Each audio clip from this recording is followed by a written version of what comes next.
arrow to open and close your control panel. Then we have our square icon so you can toggle between viewer, window, and full screen mode. Your hand icon will not be available tonight. And Mike, you're only in listen-only mode, but you can ask questions, and I'll show you how in a moment.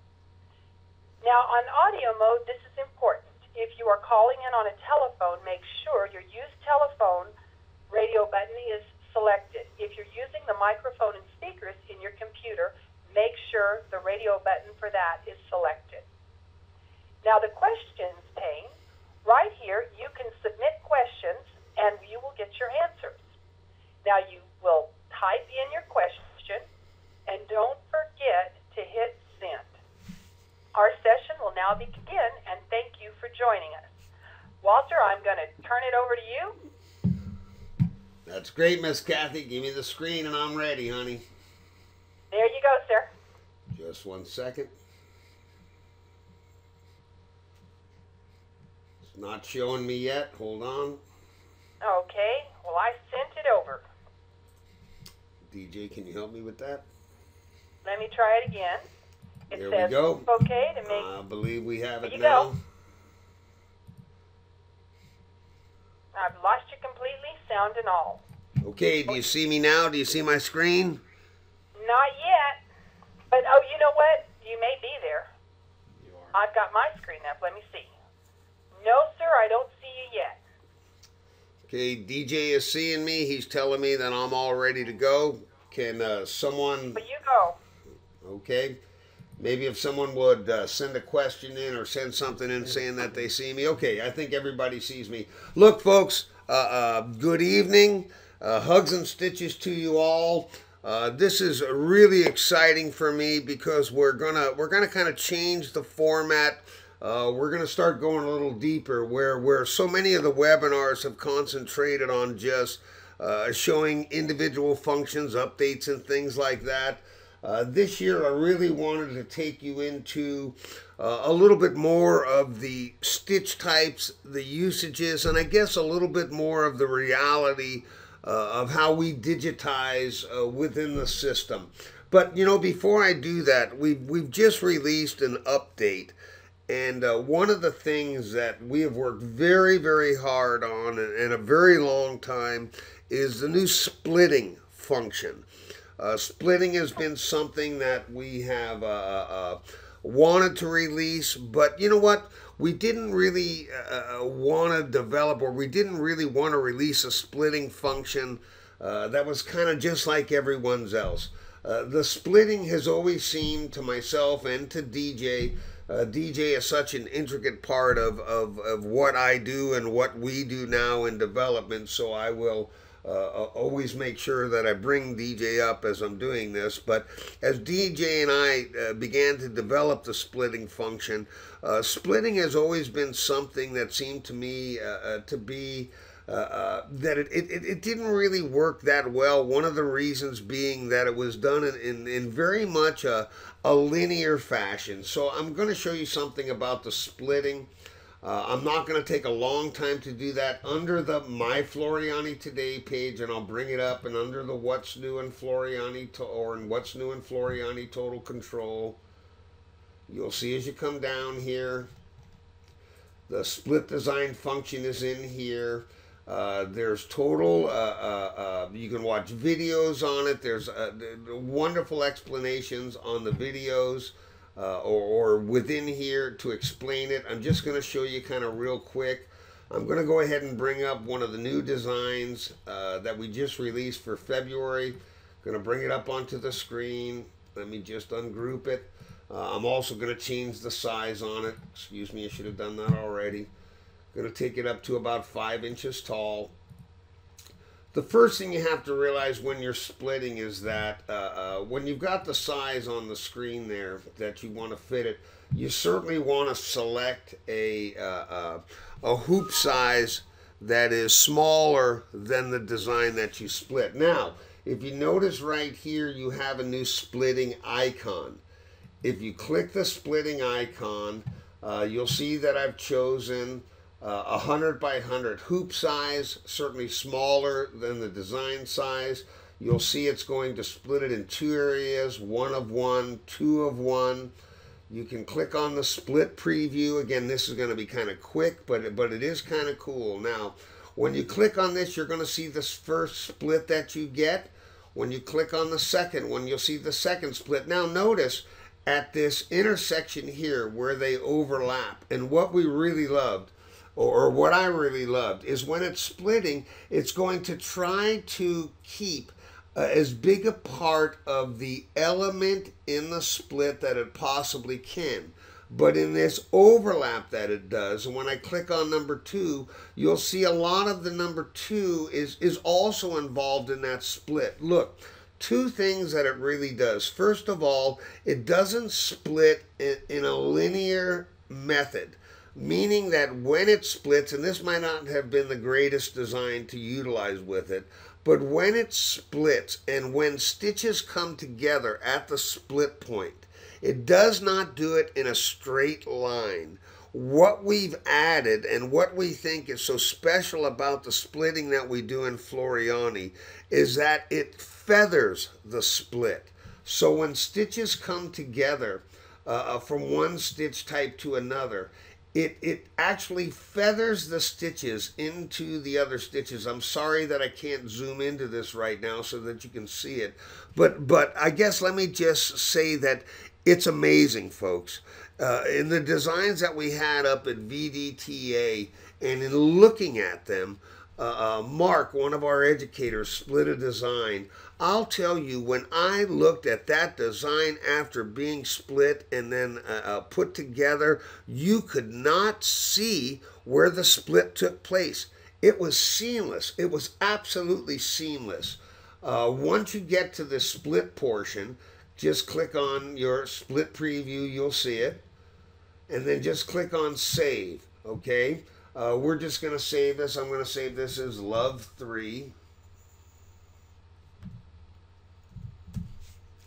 And click save. You'll see that the minute that you do that, what you get is actually both of the designs now, and then you get your preview. When you click on your PDF preview, you're going to see the overall design in the preview. As you scroll down,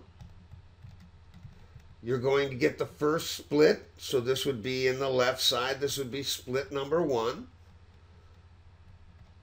You're going to get the color sequence with it. And then as you scroll down, you're going to see split number 2.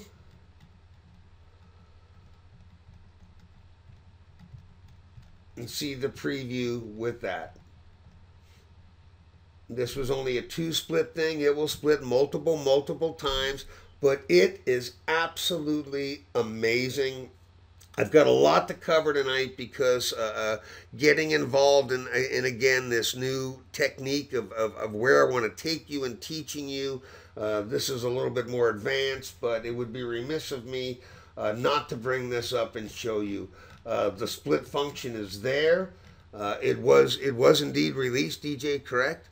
So if you did your update, you have this in here. Just go into the My Floriani Today page and give it a try. And certainly this has to do with FTCP. This was not an update to Suite. This was an update to FTCP. Okay, let's go ahead and get on with the class. Look, I want to talk about the running stitch. Now, when I talk about the running stitch, I want to talk about several segments of running stitch. Look, we know within the software that we have both manual stitching and we have running stitching, satin stitching, and fill stitching. The first thing I'm going to talk about is the manual stitch, okay? Certainly a manual stitch can be implemented. Manual stitching just meaning one stitch at a time digitizing. For the finest of detail, for the smallest of lettering, the manual stitch is something that needs to be utilized. Again, one stitch at a time digitizing.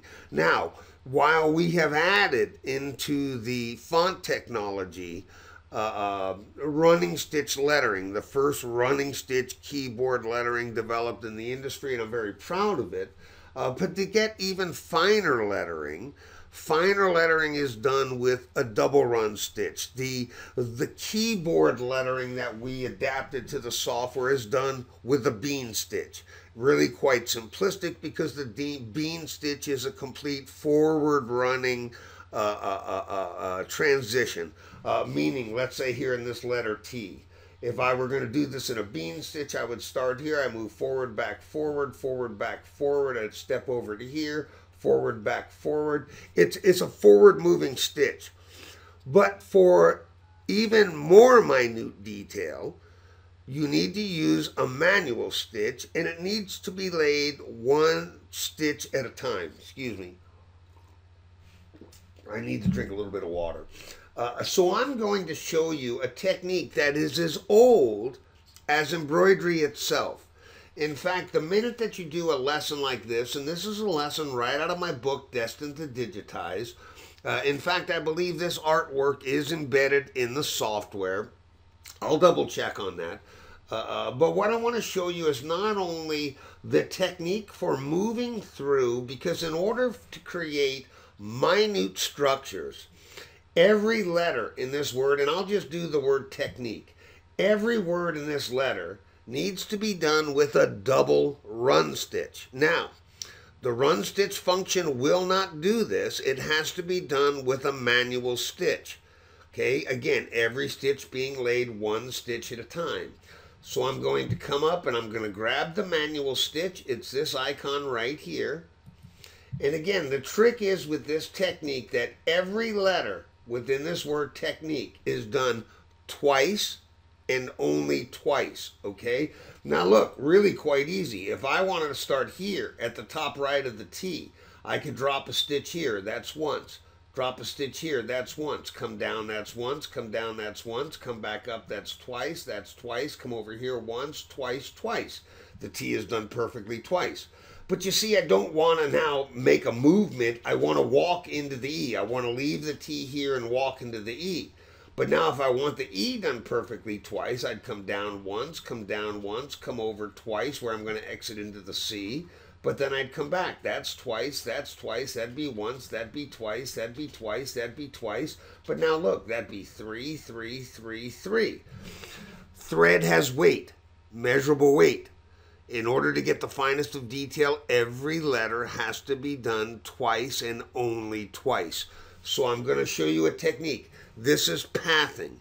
The way that I teach this is I tell people, take your artwork, print it out, take a colored pencil, and draw your way through the letters one time, because then the second path is a very, very simple process, and let me show you.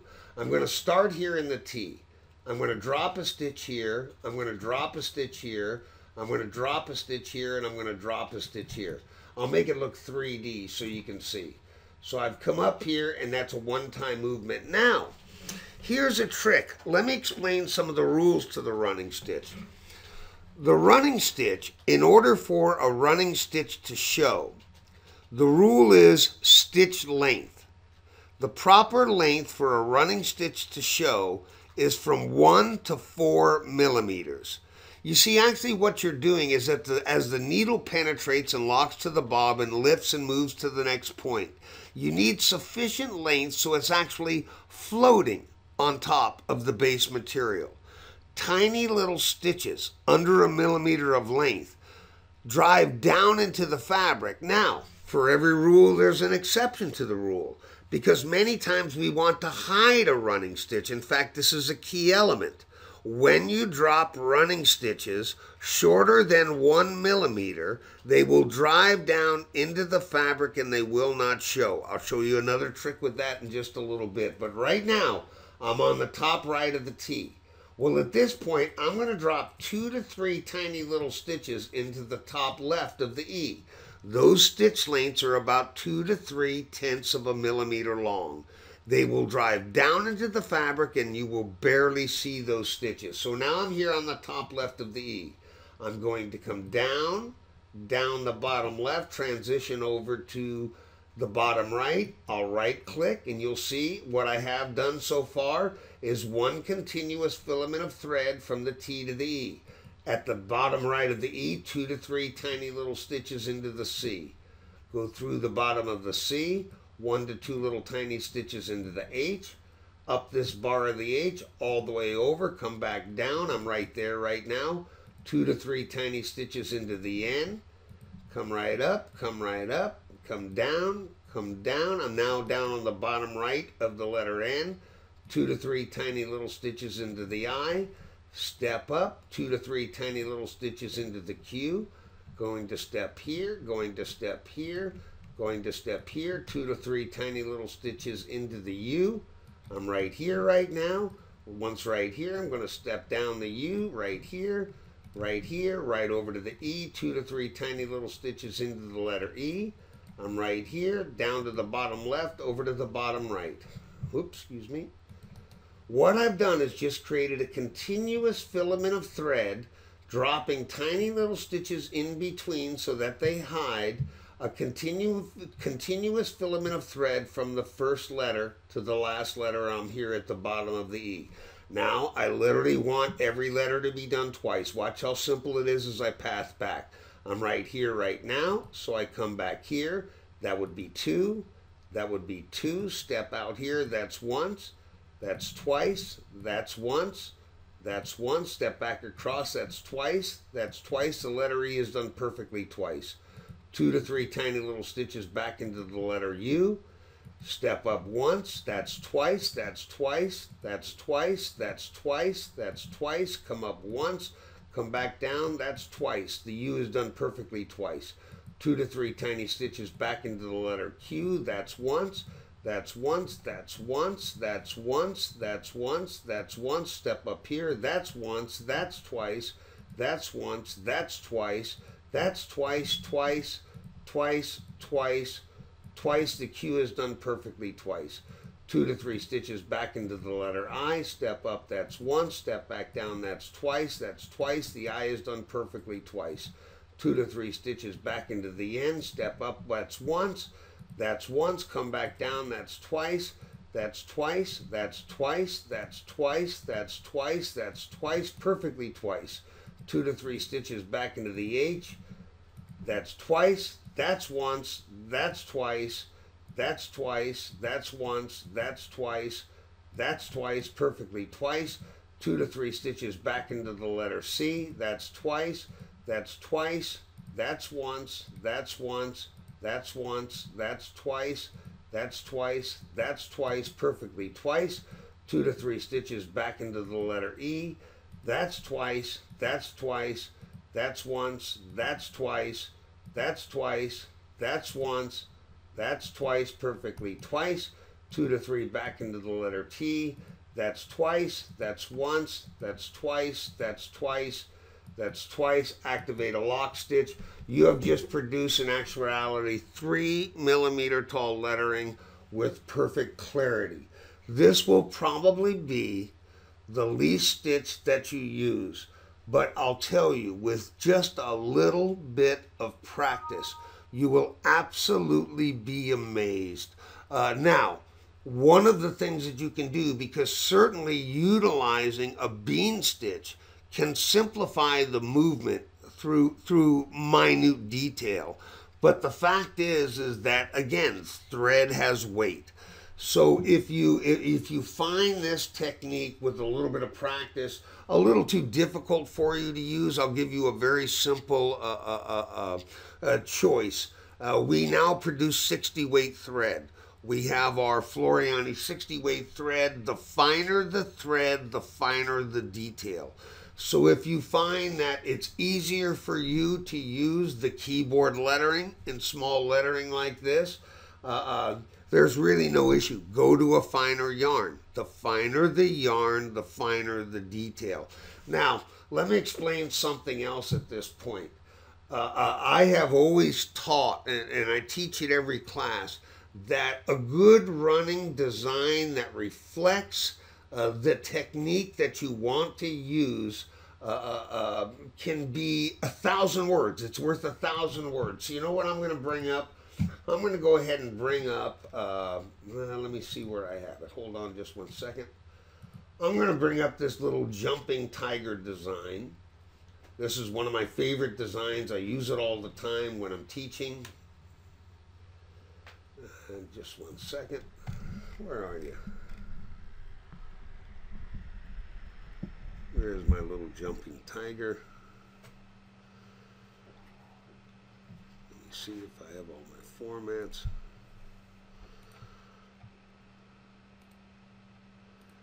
There's my tiger. Excuse me. Where are you? Just one second, folks. I have it on here. I know I do. Well, you know what? I'm going to bring up this one. I've just got to change the colors on it. Excuse me. The first color is white. Let's go ahead and bring that up white. Second color is yellow. I couldn't find the real one, so that's okay. Third color is orange. Oops, excuse me. Fourth color is black. One good running design is worth its weight in gold. And I'll go ahead and actually I'll slow redraw this, and I'm going to move it along. But really, what it gets down to is when you get to this black. Okay. Now, if you watch this black run, this black is no different than that minute lettering that I just did. Okay. You'll see that as it goes around, it's a continuous filament of thread. Now, what you did notice, you know what, and I'm a little bit remiss, I'm going to jump backwards, because what I've done here, and I want to make this clear, is I come through with the yellow, okay, to transition with the yellow from this side of the animal, from this side over to this side now. I am going to drop those tiny little stitches of 2 to 3/10 of a millimeter. I do the same thing right here in the orange, okay? As I transition from that left arm over to the right side, those little stitches you see right then, 2 to 3/10 of a millimeter. Let me explain again.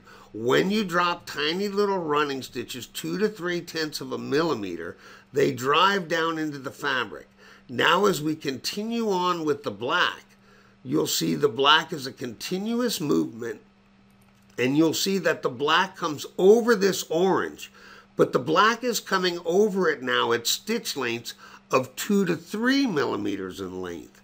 That's a wonderful way to hide. You also see it down here in the tail. Look, in many cases, to get from this orange to this orange to this to this to this, you're trimming and moving. Well, I went around the yellow here with tiny little stitches, 2 to 3/10. Then I'm covering it with lengths of 2 to 3 millimeters. Those are lofted threads. When those threads loft above those really, really short threads, they hide them. In fact, when this design is done, this one design here is like 6 months of learning, because it's teaching you pathing. It's teaching you how to do an exact double run stitch through the entire design. It's teaching you how to hide minute stitches by throwing them at very short lengths. In fact, when this design comes off the machine, there are no trims, okay? Why? Because with the running stitch in itself, the running stitch is not only for the finest of detail, it's also a great transitioning stitch. It's a wonderful way to get from one area to another area without the stitches showing. The trick is, and the rule is, very, very short stitch lengths. Now, lay 20 short stitches of 2 to 3/10 of a millimeter, you're going to break the thread. But as a transition of 2 or 3 or 4 stitches, you will not break the thread. They drive down into the fabric. You'll never see them. Now, a practical application of that short stitch length, where can it be utilized? Well, I have a pet peeve, and I'm going to just do some keyboard lettering, and we'll just do my name, Walt. Let me do it all in caps. I have always had a pet peeve with lettering, especially small lettering. I've got big lettering up there now. It doesn't really matter. But the stitch that has always bothered me, and hold on just one second. Let me go ahead and go into this.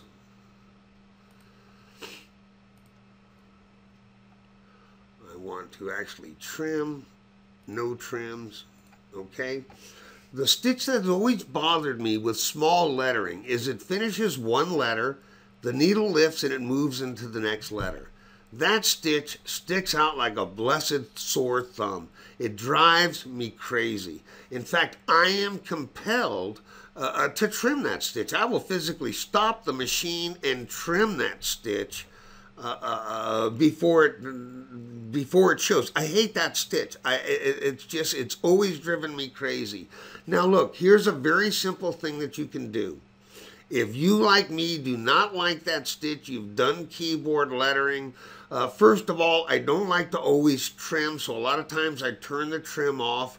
That stitch will show. First of all, why that stitch shows, it's because it's an elongated stitch. It's finishing and it's stepping over into the next letter. You're floating it on top of the fabric. A very simple solution to that is to go into your stitch edit, select it, find the stitch. Don't try to find the last stitch in the letter A. I'm going to try to find the first stitch in the letter T, and I'm going to move it around to make sure that I have it. I'm going to right click and I'm going to say insert before it. I'm going to put a stitch here. I'm going to put a stitch right at the bottom edge of the letter L on the bottom left. Then I'm going to drop 2 to 3 tiny little stitches in between and right click. Let me mark the needle penetration points. You'll see those tiny little stitches in between. You're going to love me for this, folks, because two things. Number one, you're following the first rule of embroidery, and that is making embroidery a continuous filament of thread. And secondarily, by dropping those tiny little stitches in between, you're driving them down into the fabric and they will not be seen. It takes just a couple of seconds to do it after you've generated keyboard lettering. It makes your machine run better. It makes your lettering look better. You're eliminating trims. And again, you're following that first rule of embroidery of making it a continuous filament of thread. Now, let's move on to some of the other things that I find really wonderful with our running stitch. And I'm going to go ahead and bring up a design. It's a design you've all seen in many cases or at a lot of the events. And it's this basketball design. Now, when we bring this basketball design up, one of the ways that we demo is we always tend to demo this with the magic wand, okay? So again, to digitize this with the magic wand, I grab my ruler, I come in here and I measure the elements telling me to use a fill stitch. I measure the black, it's telling me to use a satin stitch. Okay, I'm going to go back to metric right now. And when we demo it, we grab the fill stitch, we grab the magic wand, we grab the color orange, we come in here, left click, right click, left click, right click, left, right, left, right, left, right, left, right, left, right, left, right. It's all digitized. Then we grab our satin stitch, come down here, change our color to the black. Right click on the black, we come in here, we left click. And we right click, and the design is basically digitized. But look, let's be honest. This is actually a very, very poor graphic. In fact, the challenge with this graphic is that we have, and if you look at the graphic, we have very narrow areas of the black, wide areas of the black, okay? So when you digitize in this method, while being extremely efficient and getting done very, very quickly, the fact is that you now have a lot of editing that you have to do with this. Well, look, let me show you kind of really a highlight of the software, but how simple it can to some extent be. I'm going to bring up the graphic. I'm going to go ahead and I'm going to delete these colors. First of all, when I have a fill stitch that big within the design, okay, grab the black.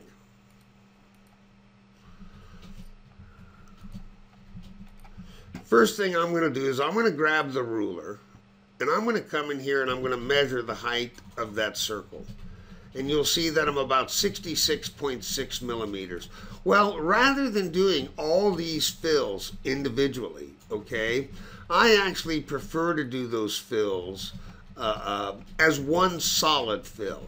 So with 66.6, at this point I can grab my artwork and grab my ellipse, okay? Oops, excuse me. Let me get out of the magic wand. Grab my artwork, grab the ellipse, come down here, and I can hold down the control key. Oops. Wait a second. What am I doing here? You know what? I'm just going to bring up the artwork again. So we bring it up.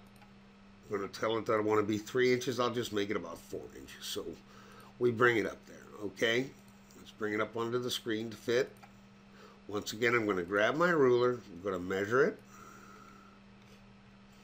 So actually, I'm about 87.1.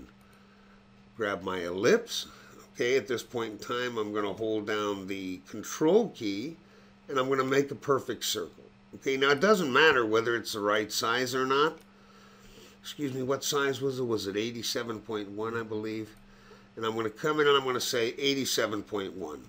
87.1. Hit apply. I'm going to move it into position.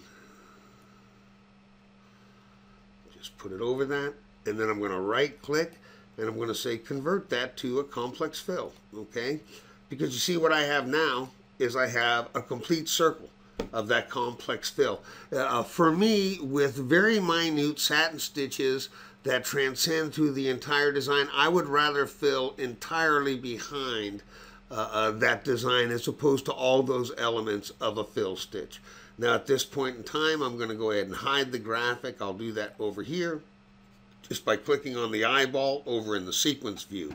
Now, the major challenge is that I have now all this satin stitching, okay, but they're varying widths. So one of the highlights to the running stitch really is I can grab my running stitch. I can come down here. I'm going to change this color to black. I can right click on that black, okay? I can now come in here and with a running stitch, just come right down through the center of this black, right down through the center of it. These are all left clicks. Come right to there, and then right click. I've got a running stitch. But now, you know what? Select it. Right click and say convert it to a steel stitch. And boom, it's a perfect steel stitch. Absolutely the exact width. Now, here's a trick though, and this is something that you have to do. You have to now transcend to the next element of the satin stitch. You do that with a manual stitch, not a running stitch. So go to your manual stitch. I'm going to step right from here, and I'm going to step up with the manual stitch in that segment. Come back to the running stitch, and I'm going to come right back down. So I'm going to click here, I'm going to click here, I'm going to click here right in the center, going to click here, then right click, again it's a running stitch, select it, right click, convert to a steel stitch, boom, that one's done. Transcend back to my manual stitch. I'm right here right now. I'm going to step here, going to step here, going to step here, going to step down, going to step down. All I'm doing is transcending with manual stitching.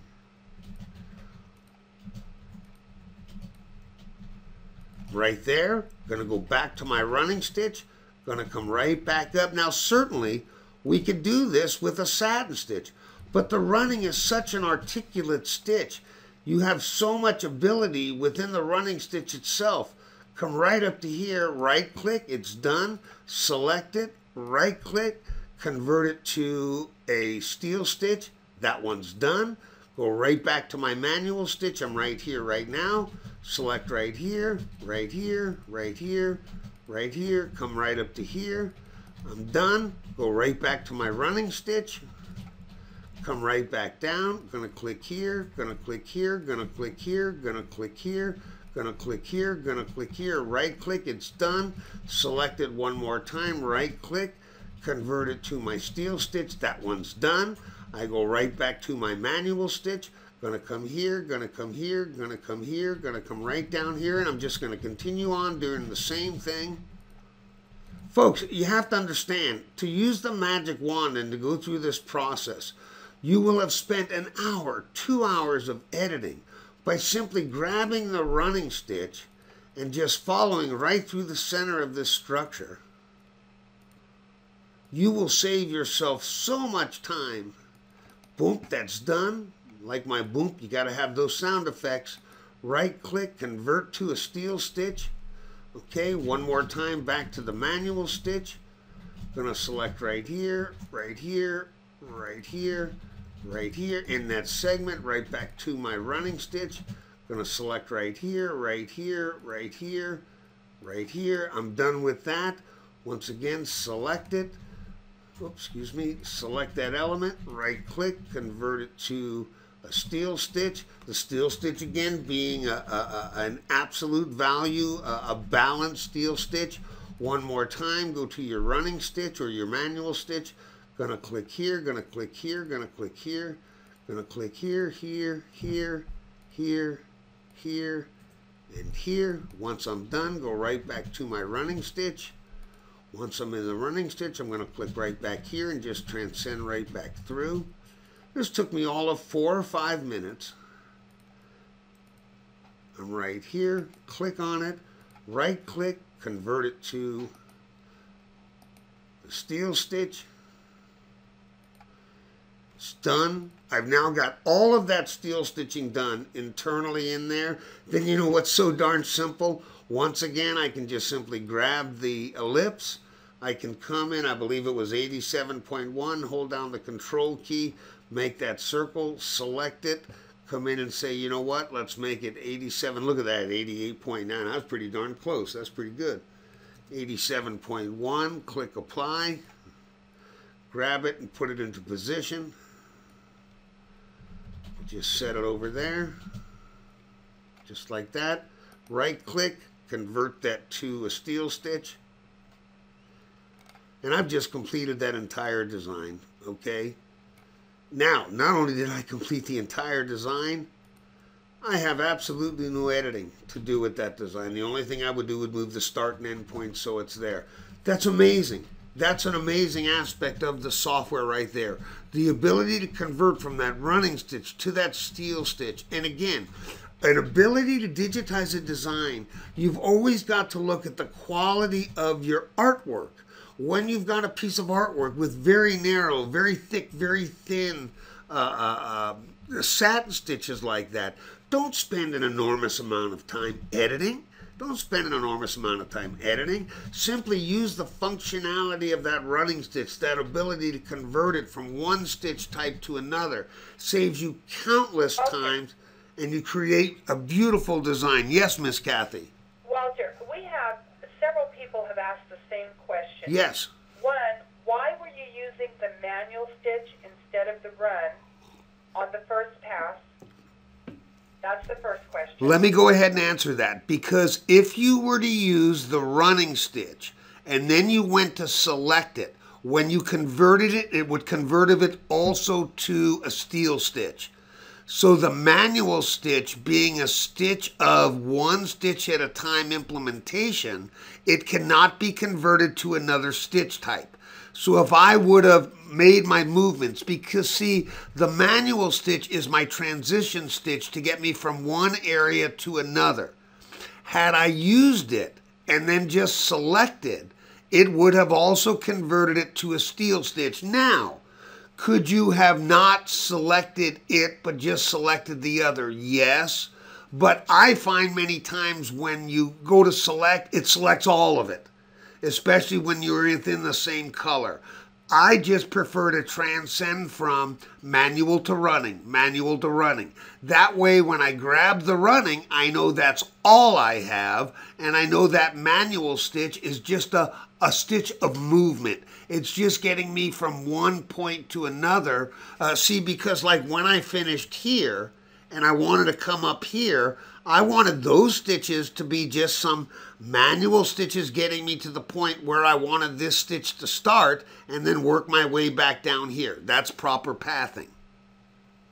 Okay, and the second question is, why did you use a running stitch and convert it to a steel rather than selecting the steel stitch and using that? Because if I would have selected the steel would have seen both sides of that. See, because it's a fairly wide stitch. The steel would have seen both sides and it would have made two stitches. Let me show you.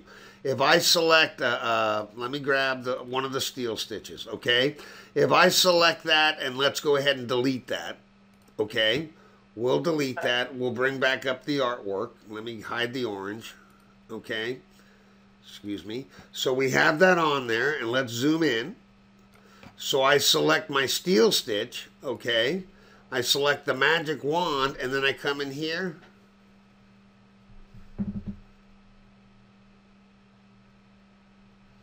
It's going to do it to all of it. I'm sorry. Yes. That's okay. I understand that, but I guess the question was, is if you were laying down a running stitch yourself, yes, and then converting it to steel, if you had selected the steel, not with the magic wand, and laid it down yourself, you could have done the same. You could have actually actually done the same. Because I read it. Yes, because when you're using the steel stitch, see what happened here when I magic wand, I put a steel stitch to both sides. But absolutely, I could have come in here, I could have grabbed the steel stitch without the magic wand, and I could have come right up here through the center of this, and it would have put it in there as one steel stitch. Again, within the software, there's multi-functionalities, okay? What I find is that I like that transition from that running stitch to that satin stitch. I find it better. And see, that put it in there as just one. So you absolutely could have done that, Kath. Absolutely could have done that. Again, there's just the software is multifunctional. I wanted to key in on that running stitch because let me explain something too.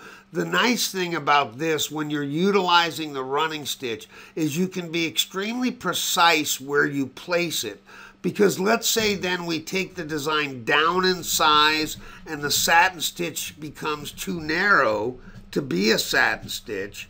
Because you've placed the running stitch extremely well, you can select that steel stitch and convert it back into a running stitch, and now you can create a running stitch outline as opposed to a satin stitch outline, and it enhances your scalability. Does that make sense?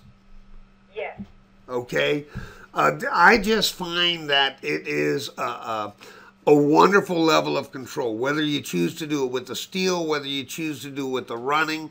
While I am concentrating on running stitch tonight, I just thought that I would kind of amplify it being with the running stitch. But those questionnaires are exactly correct. Good for you folks, because that is the absolute truth. Thank you all. Any other questions before we move on? No, go ahead and move on. Those were the two main questions that were coming in on this. Yeah, the point is with it is that it's a piece of software that gives you, and again, so much of what I do and how I digitize. I love the magic wand. There's no doubt about it. I think the magic wand has recreated auto-digitizing. I use it anytime that I can.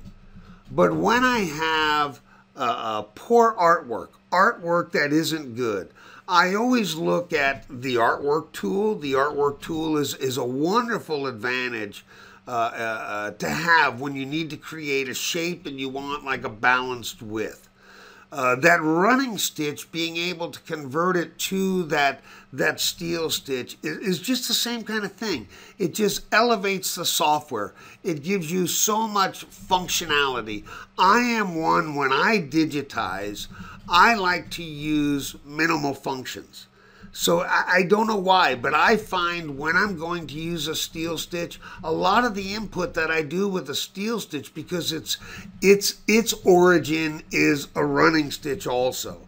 I find myself just going into the running stitch, just laying it as a running stitch, and just converting it to the steel stitch. It is a choice that we have. I'd be remiss not to show that you have it there. And to me, at least for me, it tends to simplify it. Look, the most of what I'd want to do now with the running stitch is I want to show you just the pure power of the running stitch and all the choices that you have with it. So, we lay a running stitch within the software, okay? The thing that's great about, first of all, the preset values of 3 millimeters. 2 to 3 millimeters is probably the perfect length in order for that running stitch to show. A running stitch laid at 3 millimeters in length has tremendous loft on it. It will always show. Again, for every rule, there's an exception. Want to hide those, you're going to lay them at 2 to 3/10 of a millimeter. But look at everything you just get with the running stitch, because number one, you have a standard run stitch. A standard run stitch is a one-time run stitch. So if I hit over here on the left and end over here at the right, it literally is just going to make a run stitch that goes from left to right, and it ends there. With the run stitch, though, you also have a 2-ply. 2-ply is a double run stitch. So certainly it's going to start at the left, walk over to the right, and walk back to the left. That's your 2-ply. You certainly then have your bean stitch. A bean stitch is a forward progression run stitch. So when I select bean and I go into look at it, and if I go one stitch at a time, it's going to go forward, back, forward, forward, back, forward, forward, back, forward. That's a bean stitch. You utilize a bean stitch for a heavier run stitch. Look, the weight of your thread, 40 weight thread, is 4/10 of a millimeter. So when you're doing a bean stitch, you're actually going to come up with a running stitch line that equals in weight right about 1 millimeter, a little more than 1 millimeter in weight. But one of the nice things with the bean stitch within the software is we amplified it. We also give you the ability to do a 5-time bean stitch, a 7-time bean stitch, and a 9-time bean stitch. Where would you utilize that? Look, on some red work designs, going to an exaggerated stitch length of 4 or 5 millimeters and then doing like a 5 or a 7. You build enormous weight to the line. When you're utilizing a batting material, the sink will be incredible and the puff will be absolutely amazing. So bean stitch, again, traditionally is a 3-time bean. By giving you the ability to go 5, 7, 9, it gives you a whole nother series of effects that you can do with the run stitch that you find in very little other software. I'll be honest, I very seldom have used a 9.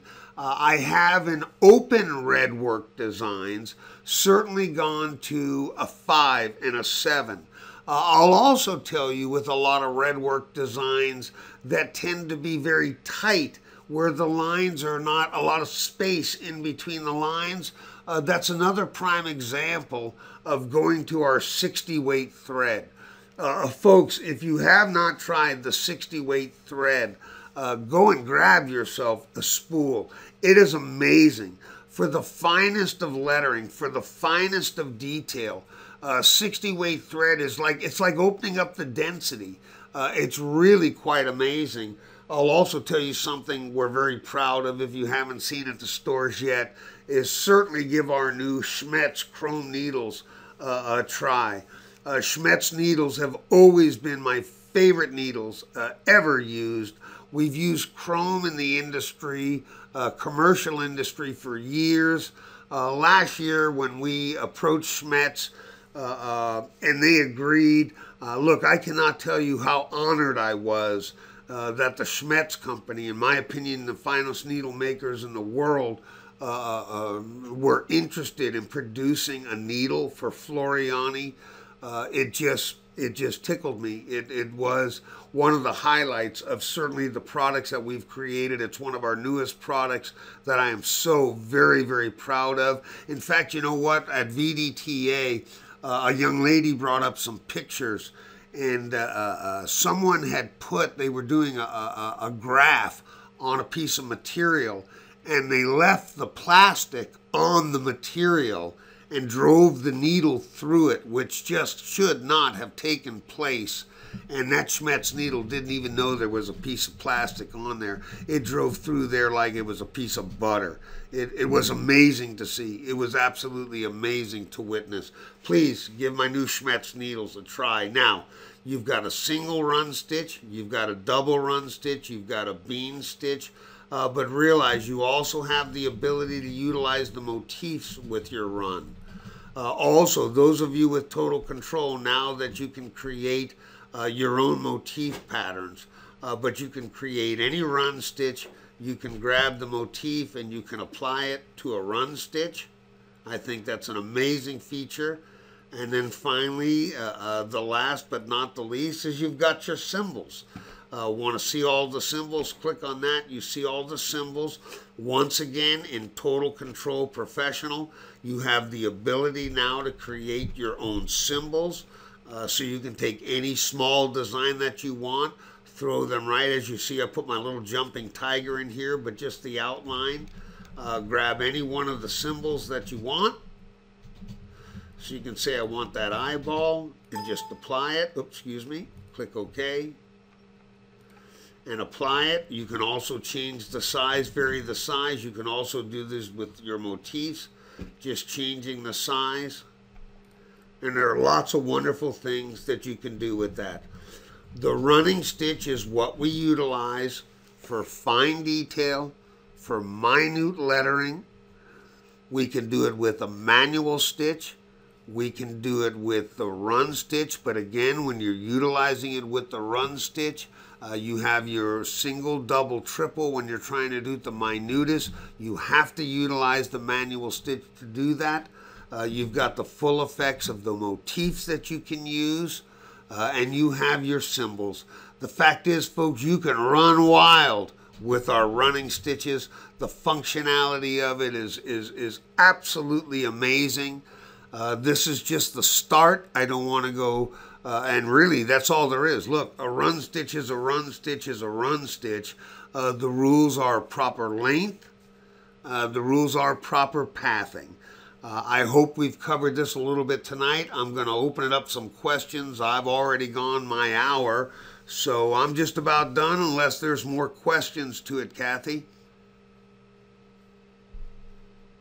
Well, I haven't had any other questions really that weren't answered by our great moderators, except for those two that I've already given you.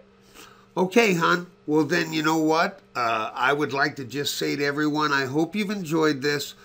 This is the new beginning of new webinars. I want to take you deeper into the stitch types. I could go on and on. I will also tell you that the running stitch, and I guess I should cover this, the running stitch is also what you utilize for your underlay. Underlays certainly are done with running stitch. The biggest thing that I want to tell you with underlay is that length is very important. One of the tricks that I do, and you know what, I'll just do some keyboard lettering and we'll finish this up with this. When I do small lettering, one of the tricks to small letterings, or to small lettering that I've always utilized, is people when they're doing, again, I'm using large lettering here, but it doesn't really matter.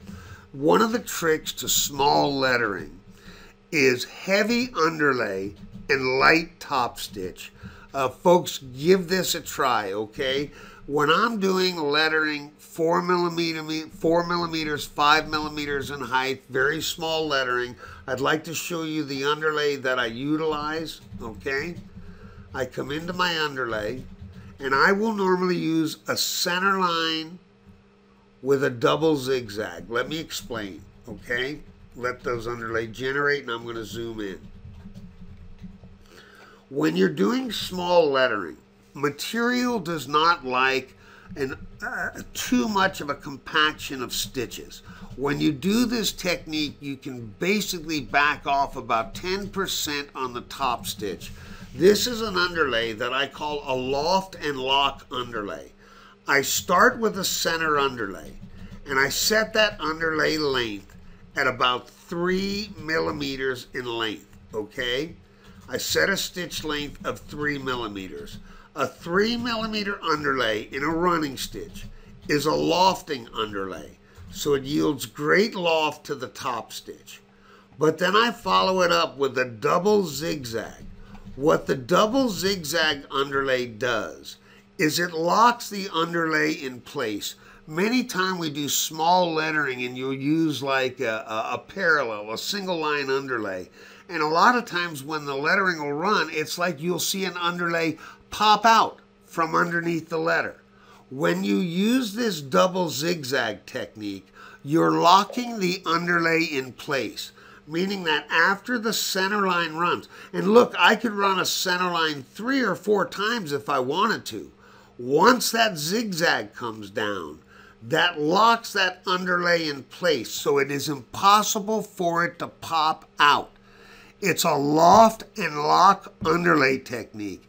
May sound crazy, but the smaller the structure for me, normally the heavier the underlay. You can then back off on your top stitch density 10, 15%, and you will have the finest small lettering that you've ever seen.